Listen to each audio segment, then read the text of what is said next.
You're watching Book Bites. कभी आपने notice किया है हम अपनी जिंदगी में कितनी छोटी छोटी चीजों पर अपना पूरा ध्यान लगा देते हैं, जैसे एक फोन नोटिफिकेशन, एक छोटा सा कमेंट या किसी दोस्त की कही हुई बात, और फिर सोचते हैं कि दिन का टाइम कैसे निकल गया, पर इंपॉर्टेंट काम वैसे के वैसे पड़े हैं। नमस्कार दोस्तों, आपका स्वागत है बुक बाइट्स में। आज हम बात करेंगे डेरियस फरोक्स की किताब फोकस ऑन व्हाट मैटर्स के बारे में, जो हमें यह सिखाती है कि कैसे हम अपनी ऊर्जा, समय और ध्यान को सिर्फ उन चीजों पर लगाएं जो सच में हमारे लिए मायने रखती हैं, और बाकी सबको छोड़ना सीखें। इस कहानी की शुरुआत होती है एक लड़के आरव से। आरव 28 साल का एक सॉफ्टवेयर इंजीनियर, जिसकी जिंदगी ऊपर से तो बिल्कुल ठीक लगती थी, अच्छी नौकरी, बढ़िया सैलरी और बाहर से मुस्कुराता चेहरा। लेकिन अंदर ही अंदर आरव परेशान था। उसका असली सपना था खुद का एक स्टार्टअप बनाना, एक ऐसा प्रोजेक्ट जिस पर वो सालों से सोच रहा था लेकिन कभी शुरू नहीं कर पाया। वजह रोजमर्रा की छोटी छोटी डेडलाइंस, ईमेल्स, मीटिंग्स और सोशल मीडिया का जाल। एक रात ऑफिस से लौटते समय आरव ने महसूस किया कि अब उसके पास वक्त ही नहीं बचता। वो थका हारा बस बिस्तर पर गिर जाता और फिर अगले दिन वो ही चक्र। उसने खुद से सवाल किया कि क्या मैं जिंदगी भर ऐसे ही दौड़ता रहूंगा, बिना ये सोचे कि मैं आखिर किस ओर जा रहा हूं। इसी सोच के बीच उसे एक दोस्त ने फोकस ऑन व्हाट मैटर्स नाम की किताब दी। आरव ने सोचा, चलो देखते हैं, शायद कुछ मदद मिले। किताब के पहले ही पन्नों ने उसे हिला दिया। पहला सबक था, हर काम जरूरी नहीं होता, लेकिन हर जरूरी काम को करना जरूरी है। आरव ने समझा कि वो अपना वक्त उन कामों में बर्बाद कर रहा है जो उसकी जिंदगी के बड़े मकसद से जुड़े ही नहीं हैं। किताब में एक तरीका बताया गया था, प्रायोरिटी फिल्टर।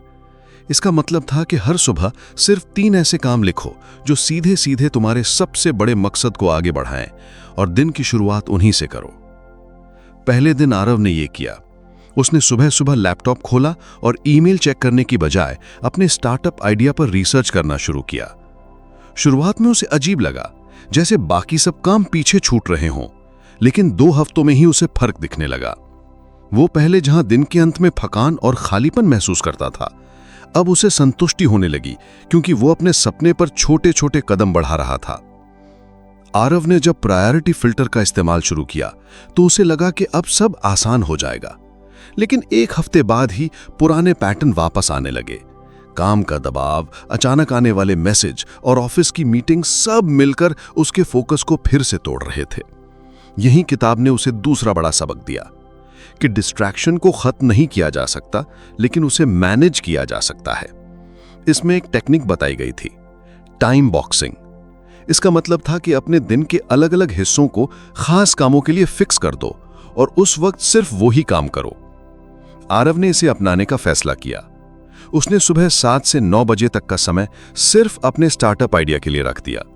इस दौरान ना फोन, ना ईमेल, ना सोशल मीडिया, बस लैपटॉप और उसका प्रोजेक्ट। शुरुआत में दिमाग भटकता था, हाथ अपने आप फोन की तरफ बढ़ जाता, लेकिन उसने एक छोटा सा ट्रिक इस्तेमाल किया, फोन को दूसरे कमरे में चार्ज पर लगा देना। धीरे धीरे ये 2 घंटे उसके दिन का सबसे प्रोडक्टिव हिस्सा बन गए।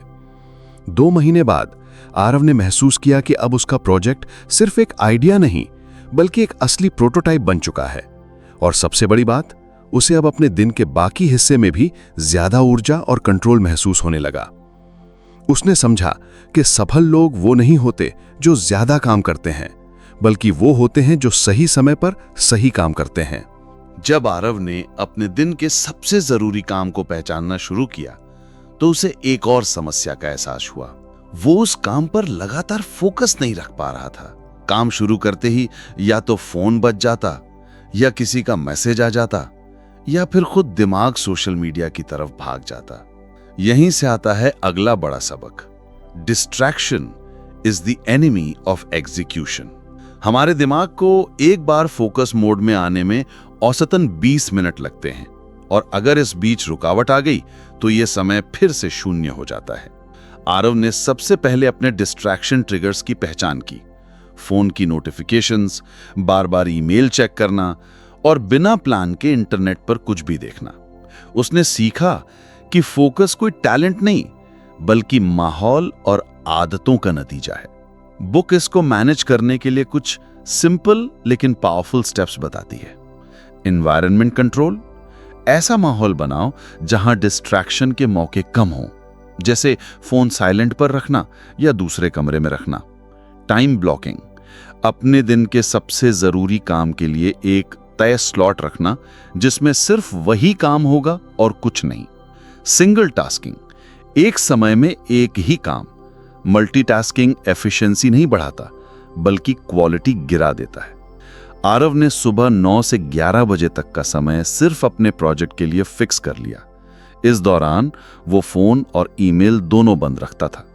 नतीजा ये हुआ कि पहले जो काम उसे 4-5 दिन में करना पड़ता था, अब वो 2 दिन में ही हो जाता। लेसन साफ है, डिस्ट्रैक्शन हटाओ, फोकस बनाओ और एग्जीक्यूशन अपने आप तेज हो जाएगा। क्योंकि असली फर्क ज्यादा काम करने में नहीं बल्कि सही काम को बिना टूटे पूरा करने में है। आरव को अब एक और बड़ा ट्रूथ समझ आया। काम टालना सिर्फ आलस की वजह से नहीं होता बल्कि डर और अनिश्चितता की वजह से भी होता है। कई बार हम किसी काम को इसलिए टालते हैं क्योंकि हमें लगता है कि ये बहुत मुश्किल है या हम इसे सही से नहीं कर पाएंगे या फिर ये कब और कैसे पूरा होगा इसका कोई साफ रोड मैप नहीं है। यहीं पर किताब का अगला सबक आता है, क्लैरिटी किल्स प्रोक्रेस्टिनेशन। जब आपके पास किसी काम को शुरू करने के लिए पहला छोटा और आसान कदम साफ हो तो दिमाग उसे टालने के बजाय तुरंत शुरू करने की कोशिश करता है। आरव ने अपने प्रोजेक्ट में यह लागू किया। पहले वो बस इतना सोचता था कि मुझे ये पूरा प्रोजेक्ट खत्म करना है, जो बहुत बड़ा और भारी लगता था। लेकिन अब उसने इसे छोटे साफ स्टेप्स में तोड़ दिया। पहला स्टेप, रिसर्च के लिए 3 आर्टिकल पढ़ना। दूसरा स्टेप, आइडियाज नोट करना। तीसरा स्टेप, 200 वर्ड का पहला ड्राफ्ट लिखना। इन छोटे टारगेट्स ने उसके दिमाग में काम को आसान और करने लायक बना दिया। ये वैसा ही है जैसे पहाड़ चढ़ने से पहले बस अगले 10 कदम देखने पर ध्यान देना। पूरा पहाड़ देखने से डर लगेगा, लेकिन 10 कदम दिखने से भरोसा आता है। किताब का कहना है कि जब आप किसी बड़े काम को छोटे, साफ और मेजरेबल स्टेप्स में तोड़ते हो तो प्रोक्रेस्टिनेशन खत्म होने लगता है, क्योंकि दिमाग को अब शुरू कैसे करें ये पता है। लेसन ये है कि जब काम बड़ा लगे तो उसे छोटा करो, जब वो भारी लगे तो उसे आसान बनाओ और जब वो डराए तो पहला कदम उठाओ। आरव ने छोटे छोटे स्टेप से काम शुरू तो कर दिया था, लेकिन एक और दिक्कत आई। शुरू करने के बाद भी कई बार उसका मन नहीं करता था आगे बढ़ने का। यहीं उसे समझ आया कि वो अब तक मोटिवेशन के भरोसे जी रहा था। किताब में साफ लिखा है, motivation is unreliable, consistency is unstoppable. Motivation एक गेस्ट की तरह है, कब आएगा और कब चला जाएगा कोई भरोसा नहीं। लेकिन कंसिस्टेंसी एक हैबिट की तरह है, एक बार जम गई तो खुद खींचकर काम कराती है। इसको समझने के लिए किताब में एक आसान कंपैरिजन है। अगर कोई सिर्फ मोटिवेटेड होकर जिम जाता है तो वो महीने में कुछ ही बार वर्कआउट करेगा, लेकिन अगर किसी ने रोज सुबह 7 बजे जिम जाने की आदत बना ली तो वो बिना मूड देखे वहां पहुंच जाएगा। आरव ने भी ये लागू किया। उसने कहा, मैं रोज सुबह 8 से 9 बजे तक प्रोजेक्ट पर काम करूंगा, चाहे मूड हो या ना हो। शुरुआत में मुश्किल लगी, लेकिन कुछ दिनों बाद ये उसका रूटीन बन गया और अब उसे ज्यादा सोचने की जरूरत नहीं पड़ती थी। लेसन ये है कि मोटिवेशन आपको शुरू करवाता है, लेकिन कंसिस्टेंसी आपको मंजिल तक पहुंचाती है। इसलिए मूड का इंतजार मत करो, समय और सिस्टम तय करो। आरव को एक और चीज समझ आई। दिन की शुरुआत में वो तेजी से काम करता था, लेकिन जैसे जैसे दिन बीतता उसका दिमाग थकने लगता और सही फैसले लेना मुश्किल हो जाता। किताब में इसे डिसीजन फटीग कहा गया है, यानी जब आप दिन भर बहुत सारे छोटे बड़े फैसले लेते हैं तो आपकी मानसिक ऊर्जा कम होती जाती है और आखिर में जो फैसले आते हैं वो अक्सर गलत या अधूरे होते हैं। सोचो, अगर सुबह ही 20 मिनट इस बात में निकल जाएं कि कौन सा कपड़ा पहनना है, नाश्ते में क्या खाना है, ईमेल पहले देखना है या प्रोजेक्ट, तो आपकी एनर्जी वहीं खर्च हो जाएगी। फिर जब असली काम का समय आएगा, दिमाग पहले से थका होगा। इसे हराने के लिए किताब में सिंपल तरीका बताया गया है। रोज के छोटे छोटे डिसीजंस को ऑटोमेट कर दो। यानी कपड़े पहले से तय रखो, खाने का प्लान एक दिन पहले बना लो, काम करने का टाइम फिक्स कर दो। इससे आपकी मानसिक ताकत बड़ी और जरूरी डिसीजंस के लिए बची रहेगी। आरव ने यह किया। उसने अपने काम करने की जगह, समय और प्रोसेस फिक्स कर दिए। अब उसे हर दिन यह सोचने की जरूरत नहीं पड़ती थी कि कब शुरू करूं या कहां बैठूं। उसकी सारी एनर्जी सीधे काम में लगती थी और नतीजे तेजी से आने लगे। लेसन यह है कि डिसीजन जितने आसान और तय होंगे, काम उतना तेज और सटीक होगा। आरव की एक और बड़ी समस्या थी। वो हर काम शुरू करने से पहले बहुत ज्यादा सोचता था। अगर उसे एक रिपोर्ट लिखनी होती तो वो घंटों इस बारे में सोचता रहता कि इसे करने का सबसे अच्छा तरीका क्या होगा, कौन सा फॉर्मेट सही रहेगा, पहले डेटा इकट्ठा करूं या पहले आउटलाइन बनाऊं, और इस सोच में आधा दिन निकल जाता। किताब कहती है इसे एनालिसिस पैरालिसिस कहते हैं, यानी इतना सोचना कि असल में कुछ किया ही ना जाए। ये इसलिए होता है क्योंकि हम परफेक्ट शुरुआत चाहते हैं, लेकिन परफेक्ट शुरुआत का इंतजार करते करते समय निकल जाता है। इससे निकलने का सबसे असरदार तरीका है 2 मिनट रूल और एक्शन फर्स्ट माइंडसेट अपनाना। 2 मिनट रूल कहता है अगर कोई काम 2 मिनट से कम समय में शुरू किया जा सकता है तो तुरंत शुरू करो, बिना ज्यादा सोच विचार के। एक्शन फर्स्ट माइंडसेट का मतलब है पहले छोटा कदम उठाओ, फिर सोचो कि आगे क्या करना है। आरव ने यह लागू किया। जब उसे नई प्रोजेक्ट फाइल पर काम करना होता, वो पहले 5 मिनट सिर्फ एक छोटा सा ड्राफ्ट लिख देता। इससे उसका दिमाग मैंने शुरुआत कर दी वाला सिग्नल पाता और काम अपने आप फ्लो में चलने लगता। लेसन ये है, सोचने से क्लैरिटी नहीं आती, करने से क्लैरिटी आती है। काम को छोटे छोटे हिस्सों में बांटो और पहले कदम से शुरुआत करो। परफेक्ट रास्ता बाद में बन जाएगा। आरव को एक और गलत फहमी थी। वो सोचता था कि काम करने के लिए मोटिवेशन जरूरी है। अगर उसका मूड अच्छा होता तो वो 3-4 घंटे लगातार काम कर लेता, लेकिन अगर मूड खराब होता तो एक साधारण ईमेल का जवाब देने में भी आधा दिन निकाल देता। किताब कहती है मोटिवेशन भरोसेमंद नहीं है, क्योंकि ये बाहरी हालात, मूड और एनर्जी पर निर्भर करता है। मोटिवेशन का इंतजार करना वैसा है जैसे कोई नाविक हवा आने का इंतजार करे, जबकि असली खिलाड़ी अपना पतवार खुद चलाता है। पीटर हॉलिंस एक बेहतर तरीका बताता है, सिस्टम बेस्ड थिंकिंग। मतलब अपना फोकस रिजल्ट पर नहीं, बल्कि रोज के एक्शन और रूटीन पर रखो। अगर तुम रोज सुबह 9 बजे लैपटॉप खोलकर 25 मिनट काम करने बैठते हो तो ये एक हैबिट बन जाएगी और फिर तुम चाहे मोटिवेटेड हो या नहीं, काम अपने आप शुरू हो जाएगा। आरव ने यह सिस्टम अपनाया। उसने तय किया कि हर दिन सुबह 9 बजे सिर्फ 25 मिनट किसी भी प्रोजेक्ट पर काम करेगा। शुरुआत में उसे खिंचकर बैठना पड़ता था, लेकिन कुछ ही हफ्तों में यह उसके दिन का सबसे ऑटोमेटिक हिस्सा बन गया। लेसन यह है, मोटिवेशन के भरोसे मत रहो, सिस्टम के सहारे रहो। जब काम एक रूटीन बन जाता है तो मूड, मौसम या एनर्जी लेवल का फर्क नहीं पड़ता, काम अपने आप हो जाता है। आरव अब जान चुका था कि उसकी सबसे बड़ी गलती हर चीज को एक साथ करने की कोशिश थी। वो रोज के कामों में इतना उलझ जाता कि असली जरूरी काम पीछे रह जाते। यहीं पर किताब का एक अहम लेसन आता है, लेजर फोकस की ताकत। किताब कहती है कि हमारा दिमाग किसी भी समय सिर्फ एक बड़े काम पर असली गहराई से फोकस कर सकता है, बाकी सब बस शोर होता है।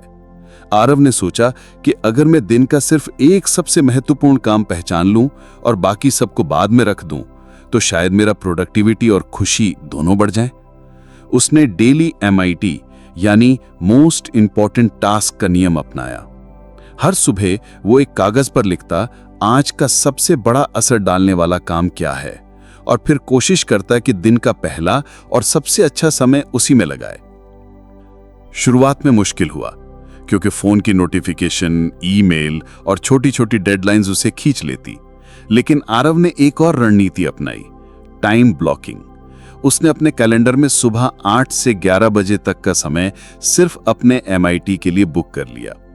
इस दौरान फोन साइलेंट, सोशल मीडिया बंद और सिर्फ वही काम जिसके लिए उसने ये टाइम ब्लॉक किया है। धीरे धीरे आरव को महसूस हुआ कि पहले जो काम हफ्तों में पूरे होते थे अब 2-3 दिन में खत्म होने लगे। और सबसे अहम बात, जब एक बड़ा काम पूरा होता तो उसके अंदर का आत्मविश्वास कई गुना बढ़ जाता। किताब का ये लेसन हमें ये सिखाता है कि व्यस्त रहना और प्रोडक्टिव रहना एक जैसी चीज नहीं है। असली फर्क तब आता है जब हम अपनी एनर्जी को एक समय में एक दिशा में पूरी ताकत से लगाते हैं। आरव के लिए यह बदलाव सिर्फ काम में नहीं बल्कि जिंदगी में भी असर डालने वाला था। अब वो दोस्तों, परिवार और खुद के लिए भी समय निकाल पाता था क्योंकि उसके दिन की सबसे जरूरी चीज सुबह ही पूरी हो जाती। आरव अब अपने जीवन के सबसे महत्वपूर्ण मोड़ पर था। महीनों से उसने डिस्ट्रैक्शंस को काटना, अपनी प्रायोरिटीज को पहचानना और उन्हीं पर फोकस करना सीखा था। लेकिन अब उसके सामने असली इम्तिहान था, एक बड़ा प्रोजेक्ट जिसे वो लंबे समय से टाल रहा था। ये प्रोजेक्ट ना सिर्फ उसकी करियर ग्रोथ के लिए जरूरी था बल्कि उसकी पर्सनल सैटिस्फैक्शन के लिए भी। पर पहले की तरह वो हर छोटी छोटी चीज में उलझकर अपने असली लक्ष्य से दूर नहीं जाना चाहता था। उसने सबसे पहले अपनी टेबल पर सिर्फ वही चीजें रखीं जो प्रोजेक्ट से जुड़ी थीं। बाकी सारे फाइल्स, नोट्स और यहां तक कि फोन को भी उसने अलग कमरे में रख दिया। फिर उसने खुद से एक सवाल किया, अगर आज के दिन में मैं सिर्फ एक चीज पूरी कर पाऊं तो वो क्या होगी? और जवाब था इस प्रोजेक्ट का पहला ड्राफ्ट तैयार करना। काम शुरू करते ही उसे डिस्ट्रैक्शंस खींचने लगे। सोशल मीडिया चेक करने का मन हुआ, किसी पुराने ईमेल का जवाब देने का ख्याल आया।